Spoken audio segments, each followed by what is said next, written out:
good morning po. Kamusta ang pakiramdam? Ano po, sobrang stress po talaga. Ang hirap mag-concentrate sa pag-aaral. Tapos, ang laki ng problem namin sa pera at may problema rin po kami ng boyfriend ko. I understand. That sounds like a lot to handle. Let's talk about each of these difficulties. Let's start with your studies. Can you tell me more about the challenges you're facing in school?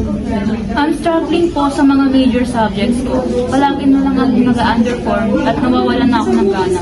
I understand. That sounds like a lot to handle. Let's talk about each of these difficulties.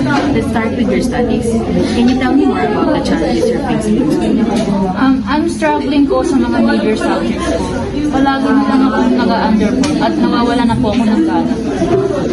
It sounds like the pressure of your major subject is contributing to your lack of motivation. Let's set a small and achievable goal instead of aiming the perfection. How about the focus on completing one lesson of your book per day? Is that something you can manage?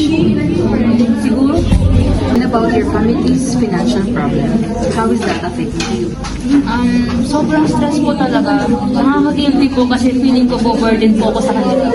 It's understandable to feel guilty, but it is important to remember that you're already doing your best in school. Blaming yourself won't solve your financial problem. Let's focus on what you can control, like your studies. Improving your grades might open up opportunities for scholarship and for part-time jobs. Now you mentioned your problems with your boyfriend. Can you tell me more about that? You mentioned it's a long-distance relationship, and you've only been together with 2 months. Opo, ano po kasi, LDR po kami. Minsan parang ang hirap po kasi hindi kami palaging magkasama. At nag-aaway po kami dahil sa communication issues. Long-distance relationships requires excellent communication. Let's work on some strategies to improve your communication. You can practice active listening techniques and learn how to express your needs and feelings clearly and respectfully.